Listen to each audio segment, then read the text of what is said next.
thought this woman is really doing something quite dreadful to Britain, and Harry has fallen in love with her in a ludicrous way and has gone along as her accomplice. Landed in Canada, and one of our security guards who had been with H for so long, and these guys were so wonderful, I just collapsed in his arms crying.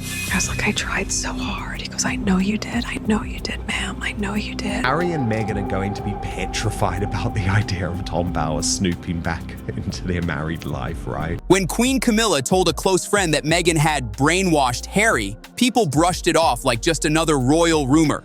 Something quick, messy, and easy to ignore. Just gossip, right? Wrong. Because when Tom Bower dropped his book Betrayal, set to release March 26th, that one comment suddenly didn't sound random anymore. It sounded calculated. This wasn't gossip anymore.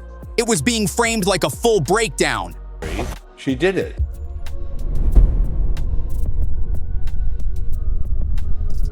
In some ways, he does despise his wife. I mean, we saw that on the recent Middle Eastern tour when he was constantly rejecting her attempt at public displays of affection because he knows that what she's doing is like ownership. It's not about love, it's not about affection, it's about ownership, and it's about showing the world who is in control, and he can't stand that. And the wild part? The details inside were so sharp, so layered, and honestly so damaging financially that Harry and Meghan's reaction actually pushed the book into bestseller territory before it even hit shelves. That's not normal. That's pressure. Now here's where it gets interesting. According to Bower, Camilla didn't just throw out the word brainwashed and move on. She backed it up with specifics. She pointed to behavior changes. Harry distancing himself from longtime friends, switching his phone number and not even telling his own family. That's not small. That's deliberate. And it didn't stop there. She claimed his personality started shifting too. Things he once didn't like casually suddenly turned into intense dislike. Queen Camilla told a friend that Meghan had brainwashed Harry. The world treated it like gossip, a throwaway line, tabloid fodder wrapped in royal silk. But she had one amazing ability, which was to find a man who needed her. Oh. And she played him brilliantly. The actress was sensational. Tom Bower's new book, Betrayal, releasing March 20th. The fun, social version of Harry? Gone. Replaced by someone way more serious, more reactive, and in Bower's words, someone possessed by seeking revenge. and now his wife trades off her husband's fame and fortune, or not so great fortune now. I mean, this is the problem, but we're still interested because after all, he's a great character in our modern day. Now look, 6 words said in private, easy to dismiss. But Bower didn't build this on one quote. He mapped out a full pattern across hundreds of pages. Friendships, gone. Family ties, strained. Institutional roles, rejected. Even his commercial value, affected. And every time, the same cycle shows up. Isolation, control, collapse. Pay attention to that phone number detail. Seriously, it sounds small now, but it comes back later in a big way. Most people talking about this story will stop at the brainwashed line. That's the easy headline. But the deeper story, way more calculated. The Times serialization that dropped March 13th describes something very different. Not a slow drift away, but a full reroute. Bower writes that Meghan encouraged Harry to break away from palace control and push for independence, to reject the traditional spare role long tied to figures like Prince Edward. And then piece by piece, everything starts getting cut off. Old friends, gone. Phone number, changed without telling relatives. Palace advisors, ignored. This wasn't random. It was a shift happening step by step. Money gone. A few months later, in autumn 2025, the Sussexes faced a harsh reality. The foreign tours and the Invictus competition had been lucrative, yet they were fast running out of money. With high security costs, they needed every year at least $3 million after paying tax to survive. Yeah, I think professionally they've gone down dramatically, and I predicted it in the book, but even I would not have thought it'd be that accelerated.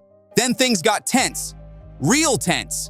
Bower describes a 2018 meeting inside Kensington Palace where Prince William and Catherine, Princess of Wales, stepped in to confront the situation directly. And it didn't stay polite for long. During that conversation, Meghan allegedly snapped at William, telling him to take his finger out of her face. That's not subtle tension, that's straight-up conflict. And here's what makes it heavier.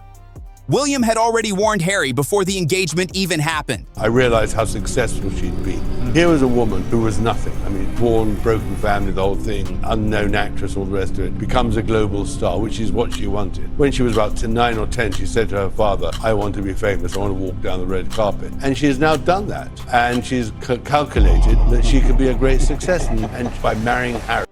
He felt things were moving way too fast with the American actress, like something wasn't adding up. Catherine had her own concerns too. According to the book, she believed Meghan was already questioning Harry's long-term position, even pointing out his slim chances of ever becoming king. That's not just a casual thought. That's planting a narrative. Now pause for a second. One claim like this, easy to call it personal bias. Having somebody like Dr. Sophie Chandauka, who Harry and Meghan see as being beneath them, tell them, listen, we've done a brand audit and it sucks. Two people saying similar things, maybe coincidence. But when you've got Camilla, William, Catherine, and then later a charity executive and a professional brand auditor all describing the same pattern independently, that's not random anymore. That's converging testimony. Multiple angles, same direction. And this is where the story stops feeling like royal drama and starts hitting something way more serious. Because the Sentebale situation, that changes everything. In 2023, Dr. Sophie Chandauka stepped in as chair of the board for Sentebale, the charity Harry co-founded, the one tied to helping children in Lesotho, the one he publicly called his life's purpose. But she didn't come in to play nice or protect feelings. She came in with numbers. Real data. During a fundraising flight from Singapore to Tokyo, funded by Haruhisa Honda, Chandauka sat down with Harry and presented something serious. A full brand audit. Not opinions, not rumors. Actual feedback collected across 50 different organizations and donors. 50, not 5. There's an appalling narcissism there, an appalling self-interest. It's self-love. That, especially for Meghan, everything is about self-love. Yes. Which is become a sort of her survival instinct. Everything is about. And every single one of them was asked one simple question. Do you want to be associated with Prince Harry? Now this is where everything shifts. Because according to Bauer, sitting there on that flight, face to face, Chandauka told Harry something no one had ever said to him directly before. And then came the moment that flipped everything upside down. According to Bauer, the verdict from that audit was brutal. Harry's personal brand value had crashed. Not dipped, not weakened, crashed. Donors didn't want their names anywhere near his Netflix projects. And then came the line that spread everywhere. People don't want to be associated with your Netflix shows, and especially not with Meghan. That's not a soft critique. That's a direct hit. Chandauka didn't stop there either. What Meghan never really understood, probably not even now, is that when she was chaired as a working royal, it wasn't because she was Meghan Markle, it was because she represented British royalty and all the values of the Queen and all the tradition and the 1,000 years of history. She reportedly told him Meghan had very little brand value in America. And on a global level, she was actively damaging what little credibility Harry still had left. That's not just bad PR, that's erosion. Now here's where Harry's reaction gets revealing. He didn't ask for breakdowns, didn't question the data, didn't even push back properly. Instead, he reached for a comparison. Johnny Depp! He pointed out that Depp still managed to attract money and support despite his very public legal battle with Amber Heard. Basically saying, if Depp survived that, why can't he? And Chandauka's response, ice cold. Times have changed. That's it. 4 words that shut the whole argument down. Then she doubled down, saying they needed American companies that believed in the mission, not in Harry as a personality. And even sharper, they weren't interested in his victim narrative. I think that's why he cuts quite a lonely figure, because his friends have all throughout his life do feel ostracized. He is just a bit of a lonely soul, where she's got her friends in America. He, though, is very much on his own, and I think it's... Think about that for a second. A charity executive, handpicked by Harry himself, sitting across from him mid-flight, telling him straight to his face that his public image, and even his partner, were hurting everything he built. And his comeback? A Hollywood comparison. That's not strategy. That's someone reaching for anything to stay afloat. Now here's where it gets even more uncomfortable. Bauer claims Harry actually accepted these findings at first. Something clicked. In October 2024, he returned to Lesotho for the first time in 6 years. That's not random timing, that's reaction. But then, things shifted again. Because once Meghan got involved, the direction allegedly flipped. He has a problem because he's lost his charity Sentebale in Africa. He's better up, and all these commercial deals are declining. I think that his reputation is somewhat toxic, and I think Invictus is his only lifeline, and there'll be problems with. According to the book, Harry then tried to take control of Sentebale, not fix the issue, control it. And the reasoning? This is where it gets wild. He claimed the audit itself caused him psychological harm, not what it revealed, but the fact it was done in the first place. By March 2025, both Harry and co-founder Prince Seiso stepped down from the charity. Just like that, the UK Charity Commission stepped in and investigated the situation. By August 2025, they cleared Harry of widespread or systemic bullying. But here's the reality no one can ignore. He is having a breakdown in real time. We see it. He is completely unable to hide the totally complex feelings that come to the fore every time he is in public with them.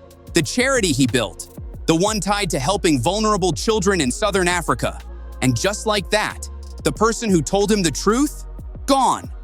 Everything Camilla hinted at in just 6 words, played out step by step across continents over more than a year. That's not coincidence. That's a pattern repeating itself in real time. Now here's where things get really questionable. The smartest move Harry and Meghan could have made? Stay quiet. Seriously. Let the story burn out. 72 hours, maybe a week, and it fades like every other headline. But they didn't do that. Not even close. Comparison there, because Harry continues to back Meghan Markle, publicly back her and all of her terrible behavior, not to mention the fact that Johnny Depp has always been a bad boy film star rather than a royal trying to do good in the world. On March 14th, 2026, just 12 days before release, their spokesperson went all in. Statements dropped to People, Newsweek, and GB News at the same time. That's coordinated, that's intentional. And the tone? Aggressive. They called Tom Bower's work a deranged conspiracy and straight-up melodrama. Said he crossed the line from criticism into obsession. Claimed he was building wild theories about people he doesn't even know. That's not ignoring the fire, that's pouring fuel on it. And Bower didn't stay quiet either.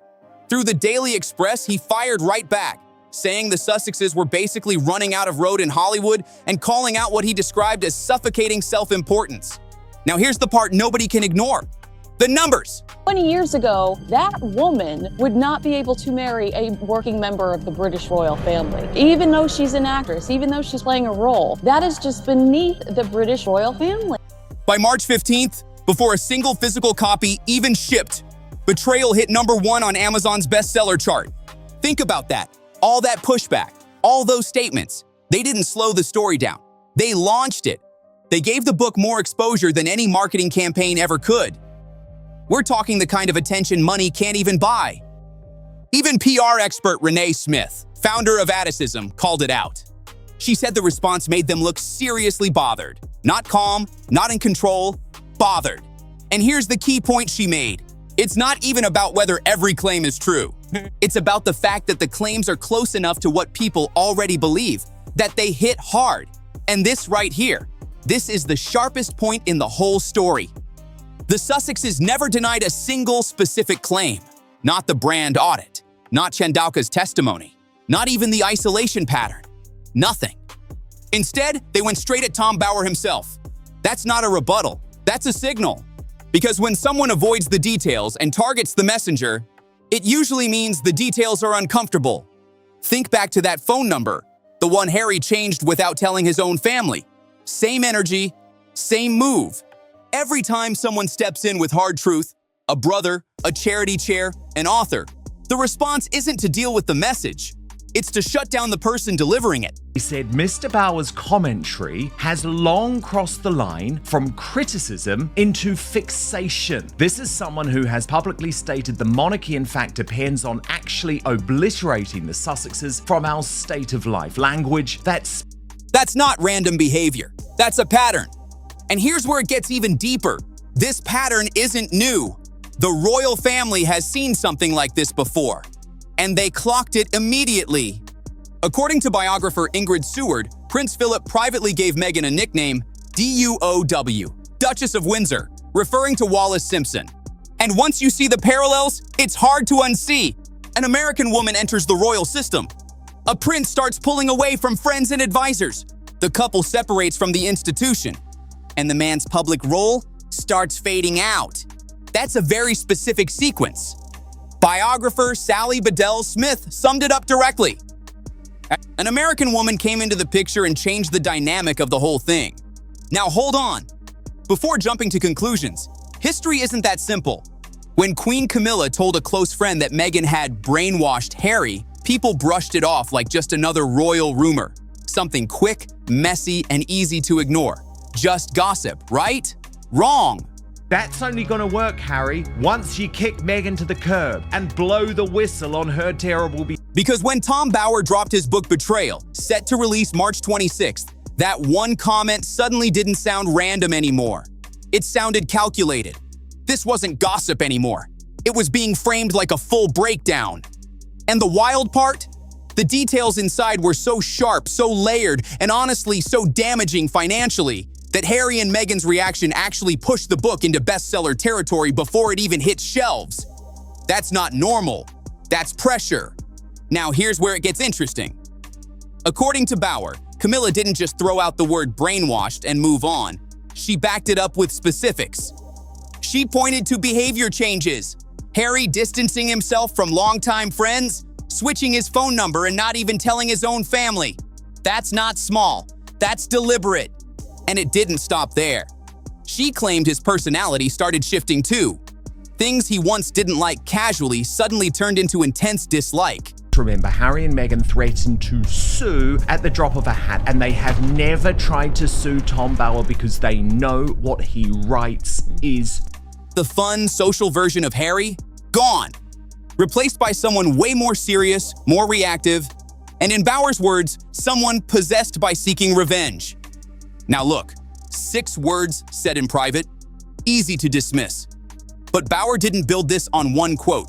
He mapped out a full pattern across hundreds of pages. Friendships, gone. Family ties, strained. Institutional roles, rejected. Even his commercial value, affected. And every time, the same cycle shows up. Isolation, control, collapse. Pay attention to that phone number detail. Seriously. It sounds small now, but it comes back later in a big way. Most people talking about this story will stop at the brainwashed line. That's the easy headline. But the deeper story, way more calculated.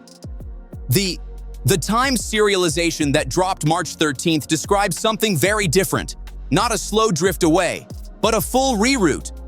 Bauer writes that Meghan encouraged Harry to break away from palace control and push for independence, to reject the traditional spare role long tied to figures like Prince Edward.